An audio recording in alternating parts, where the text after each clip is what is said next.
Fala, galerinha, como é que vocês estão? Tudo tranquilo? Bom, seguinte, pessoal, a gente finalizou a primeira apostila, certo? Então, a gente vai dar início à segunda apostila. Eu sei que boa parte dos alunos não tem acesso à segunda apostila, mas esse slide aqui tá bem bonzinho, dá para acompanhar direitinho com o que está na apostila, tá ok? E o seguinte, hoje vai ser a exposição do conteúdo, tá? E próxima aula vai ser só resolução de exercício. Por quê? Esse conteúdo é muito importante para o Enem, certo? A partir de agora, são as questões que mais caem no Enem na parte de química, parte de físico-química. Então, prestem bem atenção, façam muitas questões, porque isso aqui é muita prática, tá ok? Então, vamos começar. O assunto de hoje é soluções. Pessoal, primeiramente, o que é uma solução? Uma solução é uma mistura homogênea de duas ou mais substâncias. Mas o que significa uma mistura homogênea? Mistura homogênea é quando eu tenho duas ou mais substâncias em uma única fase. Como assim única fase? Vamos dar um exemplo. Quando eu misturo água e sal, então água e açúcar, eu só consigo ver a parte da água. O açúcar, ou então o sal, consegue se dissolver na água e ele meio que desaparece. Ou seja, a olho nu, isso só tem uma única fase, que é a parte da água. O sal ou o açúcar está meio que escondido por dentro da água. Agora, por exemplo, água e areia. A areia não consegue ser dissolvida pela água. Lógico, eu consigo ver duas fases. Eu consigo ver a água e consigo ver a areia. Então, não tem uma mistura homogênea, então, uma mistura heterogênea. Mas na parte de soluções, sempre vai ser uma mistura homogênea. Não importa a quantidade de substâncias que tenha, mas eu sempre vou ter uma única fase nessa mistura, certo? Mas, como é que eu formo uma solução? Uma solução é formada por um solvente e um soluto. O solvente é a substância que dissolve e o soluto é a substância dissolvida. No exemplo de água e sal, a água é o solvente, porque ele vai dissolver o soluto, ou seja, a substância dissolvida. Então, para que eu tenha uma solução, eu tenho que ter no mínimo duas substâncias. Um solvente, aquele que vai dissolver, e o soluto, aquele que vai ser dissolvido. Tudo bem? Não esqueçam disso. Só que é bom lembrar que existem diferentes tipos de misturas. Eu tenho uma solução, eu tenho um colóide e eu tenho uma dispersão grosseira, tá bom? Nessas três misturas sempre tem diferenças. Então não esqueça, eu tenho três tipos de mistura: solução, colóide e dispersão. A solução é quando eu tenho um soluto de até 1 nanômetro de tamanho. Como a gente já falou, é um sistema homogêneo. Não pode ser filtrado porque as partículas são muito pequenas e estão conectadas com o solvente, certo? As partículas não podem ser visualizadas, nem com microscópio. Um exemplo é água e sal, ou então água e açúcar. O colóide é outro tipo de mistura, só que o soluto, o tamanho dele varia de 1 nanômetro até 1 micrômetro, certo? É um sistema heterogêneo, ele consegue ser filtrado por um ultrafiltro. Por exemplo, vamos pegar o sangue. O sangue é um tipo de colóide. Como é que eu consigo filtrar o sangue? Se eu colocar o sangue em uma centrífuga, e eu vou conseguir separar as partes do sangue, como plasma, hemácias, plaquetas, eu consigo separar. Então, o colóide pode ser sim filtrado, mas com utilização de equipamentos, tá ok? O colóide, as partículas podem ser vistas por meio de microscópio. Um exemplo de colóide é a própria maionese, o sangue também, tá ok?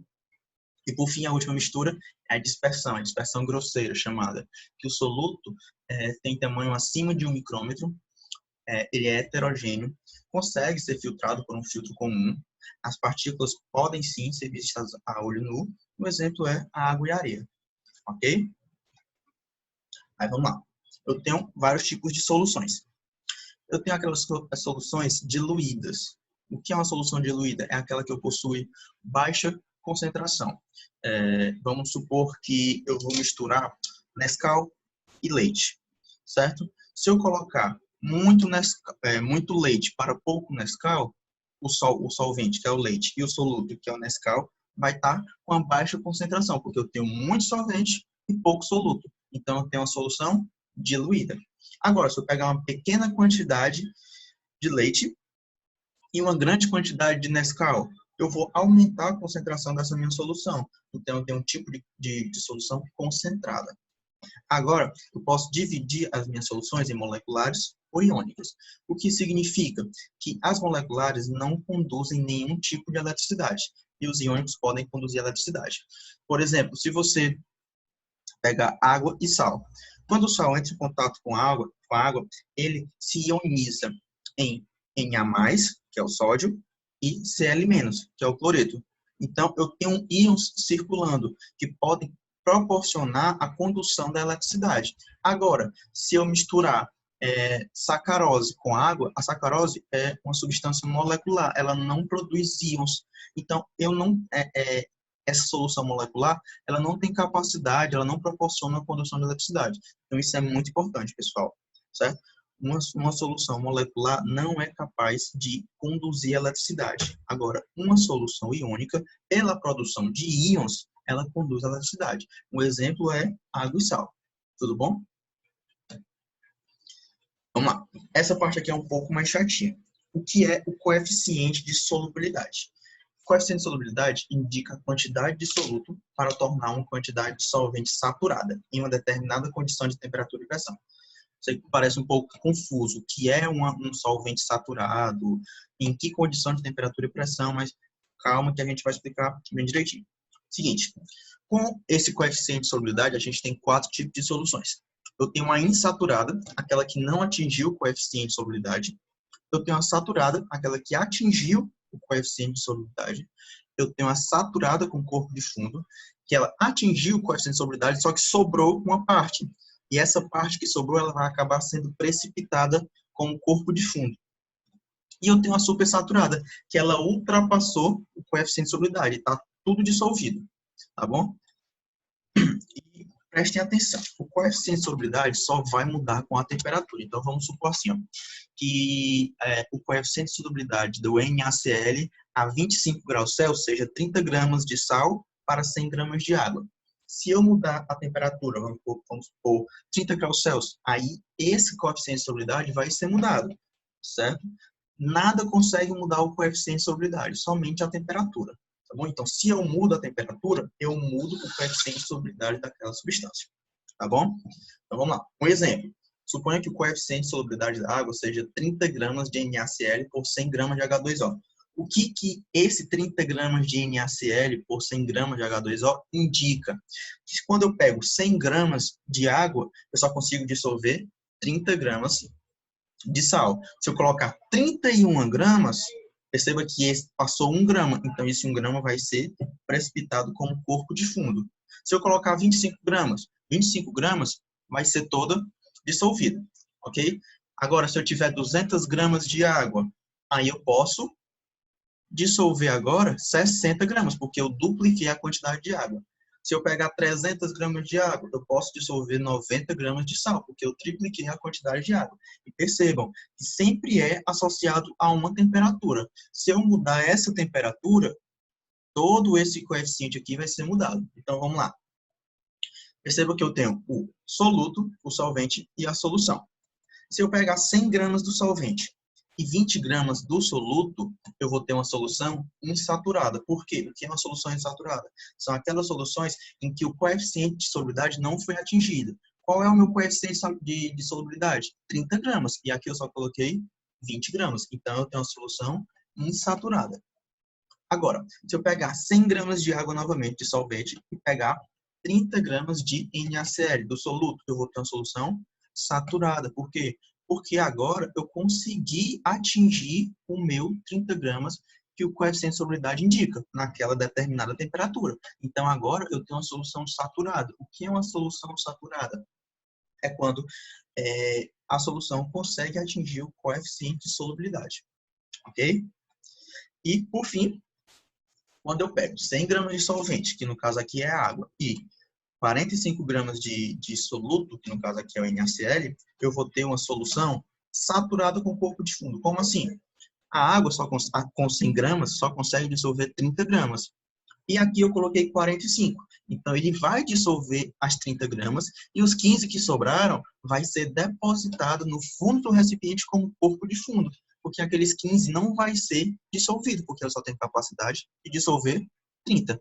Agora, se eu tivesse duplicado a quantidade de solvente, que aqui no caso é a água, eu conseguiria dissolver todos esses 45. Por quê? Porque se eu duplico a quantidade de água para 200 gramas, eu posso dissolver 60 gramas de NaCl. E aqui é 45 gramas. Tudo bom? Mas como ele disse que era só 100 gramas, 30 vão ser dissolvidos e 15 vai ser depositado no corpo, vai ser precipitado como corpo de fundo. Tá bom? Então agora a gente consegue entender melhor o que significa essa definição. Quantidade de soluto para tornar uma quantidade de solvente saturada em uma determinada condição de pressão e temperatura. Então, coeficiente de solubilidade, ele indica a quantidade de soluto que uma determinada quantidade de solvente pode dissolver, certo? Então, não esqueça, coeficiente de solubilidade indica a quantidade de soluto que um determinado solvente consegue dissolver em uma determinada pressão e temperatura. Aí, com isso, a gente consegue ter 4 tipos de soluções. A insaturada, que não atinge o coeficiente, a saturada, que atinge o coeficiente, a saturada com corpo de fundo, em que atingiu o coeficiente, só que teve uma precipitação no corpo de fundo. E uma supersaturada, aquele que superou o coeficiente de solubilidade. Mas espera aí. A gente falou aqui, ó, a gente exemplificou a solução insaturada, a gente exemplificou a solução saturada e a gente exemplificou a solução saturada com corpo de fundo. Como é que eu faço agora a solução supersaturada? Bom, pessoal, eu vou pegar agora o mesmo exemplo, certo? Suponha que a 30 graus Celsius, o coeficiente de solubilidade seja 30 gramas de NaCl por 100 gramas de água.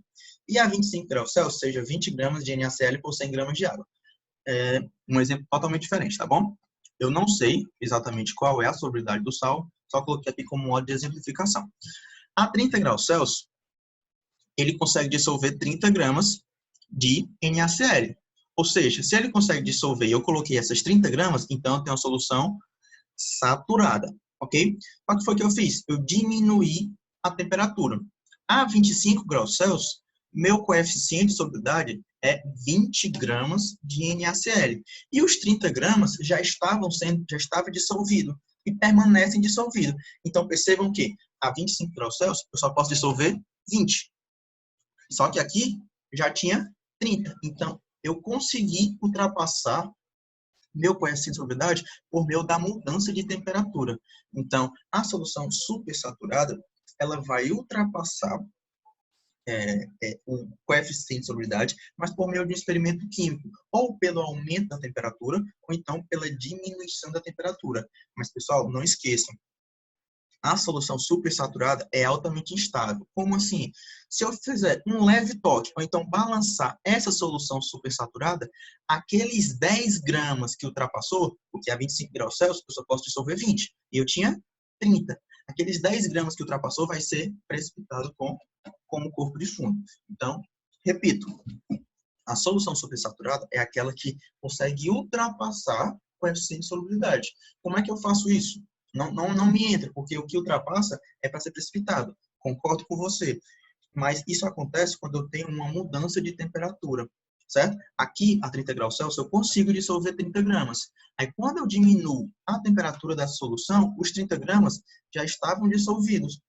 E a 25 graus Celsius, eu só consigo dissolver 20 gramas, ok? Então, eu consigo formar uma solução supersaturada. Agora, se eu fizer qualquer mudança nessa solução supersaturada, o excedente vai ser precipitado como corpo de fundo. Seja um toque, seja um balançado, qualquer coisa, porque a solução supersaturada é altamente instável. Ela vai fazer de tudo para que ela seja saturada com corpo de fundo. Tudo bem?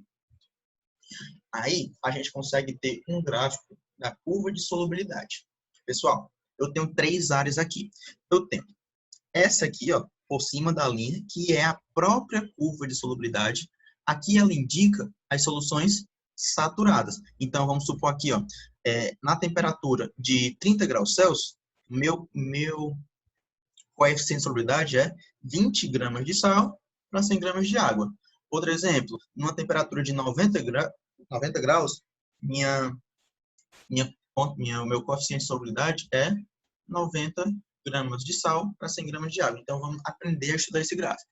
Novamente, Vamos pegar esse ponto aqui, que significa que a 50 graus Celsius eu tenho aproximadamente uns 45 gramas de sal para 100 gramas de água. Então, essa curvinha aqui indica uma solução saturada. Acima do gráfico, percebam que estou ultrapassando a quantidade de soluto para uma solução saturada. Se eu estou ultrapassando, eu estou formando uma solução saturada com corpo de fundo. E abaixo do gráfico, eu tenho uma solução insaturada, porque eu não consigo atingir o meu coeficiente de solubilidade, certo? Então, vamos lá. Acima do gráfico, eu tenho uma solução saturada com corpo de chão. No próprio gráfico, eu tenho uma solução saturada. E abaixo do gráfico, eu tenho uma solução insaturada.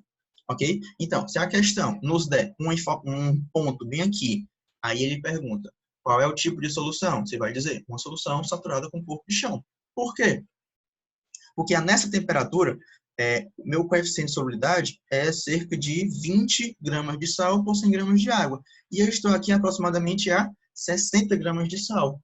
Então, cerca de 40 gramas de sal vão ser precipitados, porque eu só consigo dissolver 20 nessa temperatura. Aqui, nessa própria temperatura, que é 50 graus, eu consigo dissolver cerca de 45 gramas de sal. E eu estou exatamente no ponto de 45 gramas de sal. Então, eu tenho uma solução insaturada. Agora, nesse ponto aqui, numa determinada temperatura, acho que 70 graus Celsius, eu consigo dissolver cerca de 50 gramas de sal. E aqui eu só consegui dissolver cerca de 10 gramas de sal. Eu não consegui atingir meu coeficiente de solubilidade. Então, eu tenho uma solução insaturada. Então, repetindo, de acordo com o gráfico, se eu tiver um ponto acima da curva, eu tenho uma solução saturada com corpo de chão. Se eu tiver um ponto em cima, exatamente na curva, eu tenho uma solução saturada. E se eu tiver um ponto abaixo da curva, eu tenho uma solução insaturada. Ok? Aí vamos lá. Eu tenho dois tipos de soluções de acordo com o gráfico. Se a solubilidade do sal, do soluto, no solvente, aumentar com o aumento da temperatura, eu tenho um tipo de solubilidade endotérmica. Repetindo, se a minha curva de solubilidade aumentar com o aumento da temperatura, eu tenho uma solubilidade endotérmica. Agora, se a minha curva de solubilidade diminuir com o aumento da temperatura, eu tenho uma solução de solubilidade exotérmica. Então, se eu consigo aumentar a solubilidade com o aumento da temperatura, endotérmica. Se eu diminuo a solubilidade com o aumento da temperatura, exotérmica. Tá ok? Bom, pessoal, para finalizar, a gente precisa estudar a solubilidade dos gases nos líquidos. Como é que funciona a solubilidade dos gases nos líquidos? Ela depende de duas variáveis, que no caso é a pressão e a temperatura. Se eu aumento a pressão do gás em determinado líquido, eu aumento a solubilidade desse gás, desse líquido. Vamos por um exemplo do refrigerante.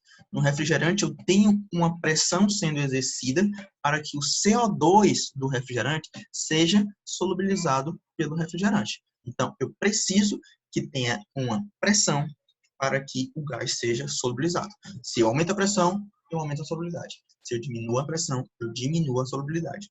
Agora, a temperatura, eu tenho uma relação inversamente proporcional. O que isso quer dizer? Que se eu aumentar a temperatura do líquido, a solubilidade do gás vai diminuir. E se eu diminuir a temperatura do líquido, eu consigo aumentar a solubilidade do gás nesse líquido, certo? Então, não esqueça. Para eu solubilizar o gás, eu preciso de duas variáveis. A pressão, se eu aumento a pressão, eu aumento a solubilidade do gás, e a temperatura. Se eu diminuir a temperatura, eu aumento a solubilidade do gás. Só que isso nos remete a um exemplo muito importante, que acho que já até caiu uma questão na ENEM. Um grave impacto ambiental que acontece nas usinas termoelétricas. O que é que acontece nas usinas termoelétricas? As usinas termoelétricas, geralmente, são instaladas próximos a lagos ou rio ou no mar. Por quê? Porque eles pegam a água do rio, do lago, do mar e levam para o sistema de refrigeração da usina, para eu conseguir refrigerar, diminuir a temperatura das máquinas da usina. E quando essa refrigeração acontece, a água se torna quente e ela volta para o rio, para o lago, para o mar. Aí, peraí, se a água volta quente, e se ou seja, há um aumento da temperatura da água, se há um aumento da temperatura da água, eu tenho uma diminuição da solubilidade dos gases do rio, do lago, do mar. Se eu diminuir a solubilidade dos gases no rio, o CO2 ou então o O2 vão escapar. E os animais que vivem ali acabam não tendo tantos gases assim disponíveis para sua respiração, que acabam morrendo. Então, a instalação de usinas termoelétricas causa a morte de muitos peixes, justamente por causa disso, porque ela é instalada próximo a rios, lagos e mares. Eles pegam a água gelada desses rios, levam para refrigerar todo o sistema da usina e retorna essa água quente para o rio, ou então para o lago. E essa água quente faz com que a solubilidade do gás diminua e esses gases escapem, fazendo com que não tenha tanta disponibilidade de gás assim para os peixes respirarem, que acaba acontecendo a morte deles. Tá bom? Não esqueçam disso, pessoal. Pessoal, essa era a aula de hoje, certo? Repito, estudem essa aula, peguem esse slide, porque a partir de agora se torna muito importante essa parte da química, tá bom? Próxima aula é só resolução de exercício, tá ok? Muitíssimo obrigado e até a próxima.